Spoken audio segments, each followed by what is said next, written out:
दुष्कर्म के मामलों में कई सालों से राजस्थान टॉप पर है और ऐसे में वहां की एक महिला ब्रिगेड खुद सशक्त बने और लोगों को भी सशक्त बनाए तो है ना अचंभे की बात।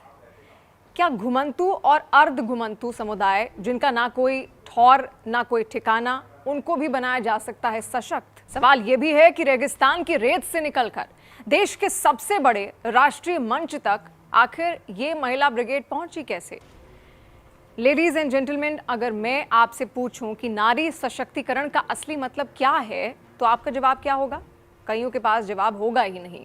कईयों के पास अलग अलग जवाब होंगे और होने भी चाहिए। हर नारी के लिए सशक्तिकरण का मतलब अलग अलग ही होता है, तो जवाब भी अलग अलग बनते हैं।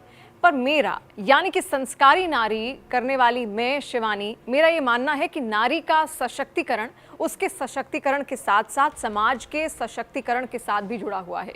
एक इंडिविजुअल तो सशक्त बने ही, अगर वो समाज को भी सशक्त बनाने लगे तो इससे बेहतर क्या हो सकता है। आज उन्हीं नारियों के बारे में आपको मैं बताऊंगी। ये वो नारियां हैं जो खुद को सशक्त तो बना ही रही हैं, समाज को भी सशक्त बनने के लिए प्रेरित कर रही हैं। आज संस्कारी नारी में बात करेंगे उसी महिला ब्रिगेड की। रेत के समंदर से उठती एक आवाज जो आज दिल्ली के लाल किले तक गूंजने वाली है। जहां कभी कदम कदम पर संघर्ष था, आज वहीं से इतिहास रचा जा रहा है। ये कहानी है रेगिस्तान की उन बेटियों की जिन्होंने हालात से नहीं, हौसले से अपनी पहचान बनाई। ये कहानी है नारी शक्ति की। ये कहानी है डीएनटी समाज की 31 जांबाज महिलाओं की, जो इस गणतंत्र दिवस देश की राजधानी दिल्ली में राष्ट्रपति के विशेष आमंत्रण पर देश के सबसे बड़े राष्ट्रीय मंच पर विशेष अतिथि बनकर पहुंचने जा रही हैं। कभी जिनकी पहचान घुमंतु थी, कभी जिन्हें समाज के हाशिए पर खड़ा कर दिया गया, आज वही महिलाएं देश की पहचान बन रही हैं।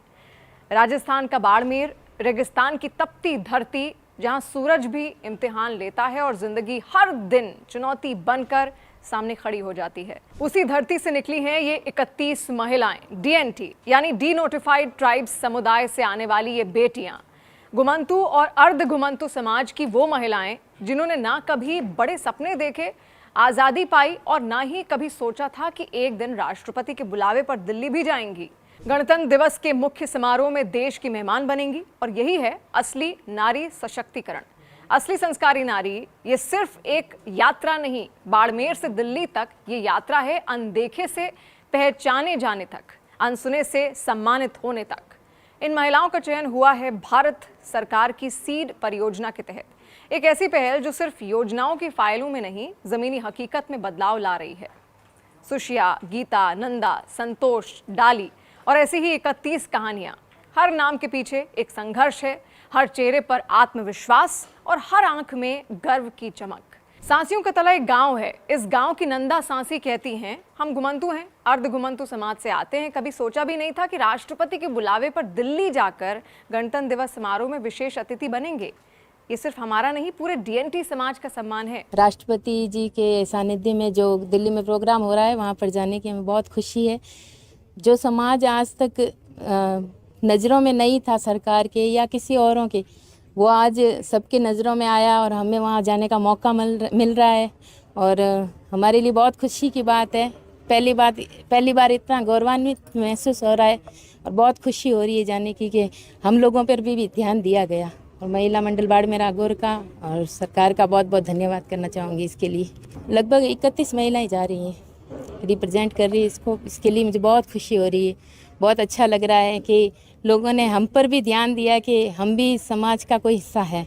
नहीं तो पहले हम पर इतना ध्यान नहीं दिया जाता। बहुत सारी आती थी सुविधाएं, लेकिन इस तरह से ध्यान नहीं दिया जाता जिस तरह से इस बार पहली बार दिया गया और इतने बड़े मंच पर हमें जाने का मौका मिल रहा है। इसके लिए बहुत बहुत धन्यवाद और बहुत खुशी महसूस हो रही है। वहीं रानी गांव की गीता की आंखों में भी चमक है। सीड परियोजना ने हमें आगे बढ़ने का मौका दिया। वो कहती हैं, गणतंत्र दिवस के अवसर पर राष्ट्रपति के आमंत्रण पर दिल्ली जाना हमारे जीवन का सबसे गर्व का पल है। महिला को आगे बढ़ाया जा रहा है और सीड परियोजना महिला मंडल आगोर से हमारे को सीड परियोजना के जरिए आगे बढ़ाया जा रहा है। सीड परियोजना आई और हम सभी महिलाएं जुड़ी और समूह बनाए हम सभी महिला के 10-10, 11-11 महिला के समूह बने। समूह के ज़रिए हम सभी को रोज़गार दिया गया और सिलाई प्रशिक्षण दिया गया, जिससे महिला को आगे बढ़ाया जा सके और महिलाएं जागरूक हुई। महिलाओं को बेनिफिट भी दिया गया हर समूह के ज़रिए, जिससे महिला अपना कारोबार ले सकी, जो आगे बढ़ने में सहयोग मिला। और आगे हमें सीड परियोजना के ज़रिए हमें 26 जनवरी को दिल्ली में कार्यक्रम हो रहे, वहाँ पर भी बुलाया गया, जिससे हमें बहुत बहुत खुशी हो रही है।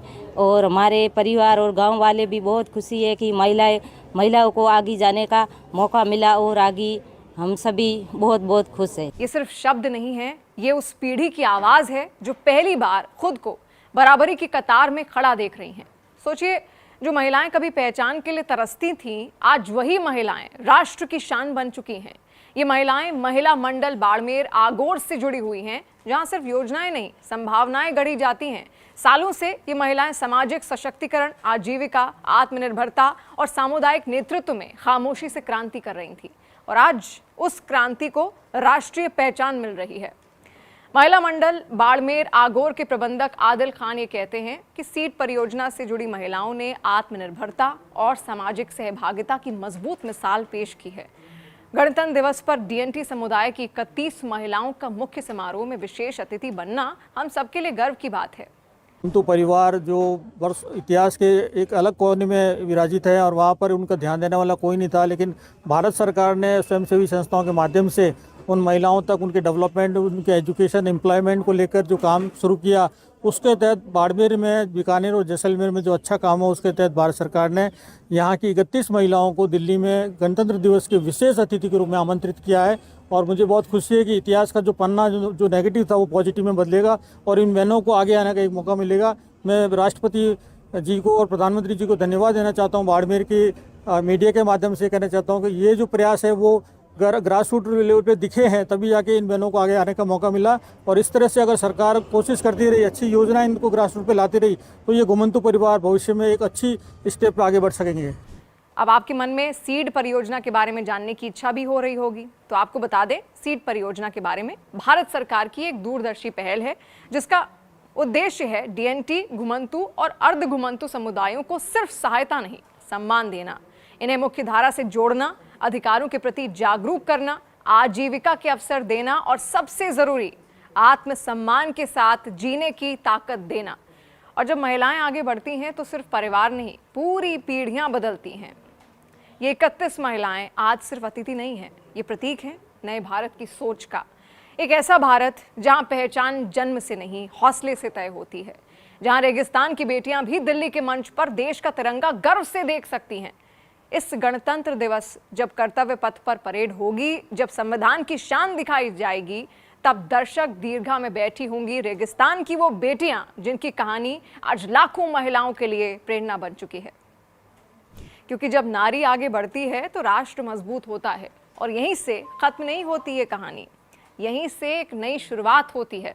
रेगिस्तान की 31 बेटियां आज सिर्फ दिल्ली नहीं पहुंची, इन्होंने हर उस लड़की के सपनों को पंख दिए जो हालात की तपिश में झुलसी हैं। गणतंत्र दिवस का ये मंच आज नारी शक्ति का प्रतीक बन गया है। ये संदेश साफ है, अगर अवसर मिले तो नारी इतिहास रचती ही रचती है। डीएनटी समाज की महिलाएं आज भारत के आत्मविश्वास की पहचान हैं, क्योंकि जब नारी सशक्त होती है तो देश और समाज खुद ब खुद मजबूत हो जाता है।